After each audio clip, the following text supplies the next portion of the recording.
শুনুন মশাই, অনেক পেশেন্টরা আমায় জিজ্ঞেস করেন, ডাক্তারবাবু আমরা কী করে বুঝবো আমার কিডনিটা সচল আছে? খুব ইম্পর্টেন্ট কোয়েশ্চেন কিন্তু। মনে রাখবেন কিডনির কী কী ফাংশন আছে। একটা হচ্ছে কিডনি একটা ছাঁকনি। ছাঁকনি মানে সেখান থেকে কিছু বর্জ্য পদার্থ বা টক্সিন মেটেরিয়ালসগুলো বেরিয়ে যায়, কিন্তু ভালো জিনিসগুলো থেকে যায়।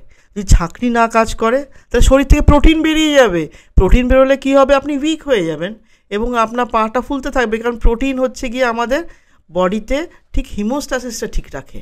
মানে আপনি উইক হয়ে যাচ্ছেন, পা ফুলে যাচ্ছে, জলটা কিন্তু বেরোচ্ছে না, এক্সেসিভ ওয়াটারটা বডিতে থেকে যাচ্ছে। তাহলে কী হবে, পেটে জল যাবে, পায়ে জল থাকবে, বুকে জল হবে, সর্দি কাশি এবং শ্বাসকষ্ট হবে।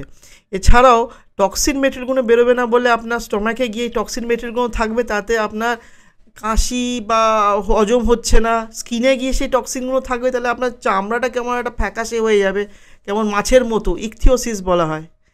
এছাড়াও কিন্তু ব্লাড প্রেশার এবং হিমোগ্লোবিন প্রোডাকশনও হেল্প করে কিডনি। তাহলে কিডনিটা যদি কাজ না করে হিমোগ্লোবিন লেভেল কমবে, আপনি ফ্যাকাশে হয়ে যাবেন, কাজ করার ক্ষমতা চলে যাবে। সিভিয়ার অ্যানিমিক, সিকেডি হলেই তাদের অ্যানিমিয়া থাকে এবং সেটা ব্লাড ট্রান্সফিউশনে কাজ হয় না, তাকে এরিথ্রোপয়েটিন ইঞ্জেকশন দিতে হয়, জানেন তো। এবং এছাড়াও ব্লাড প্রেশারটা কিছুতেই কন্ট্রোল হয় না। আপনি যতই ব্লাড প্রেশার, আপনি স্ট্যামলো খাচ্ছেন, আপনি অ্যামলোডিপিন খাচ্ছেন, আপনি অমুক ওষুধ খাচ্ছেন, অমুক, তবুও ব্লাড প্রেশার কন্ট্রোল হচ্ছে। তখন কী করবেন? It's a cause of renal hypertension.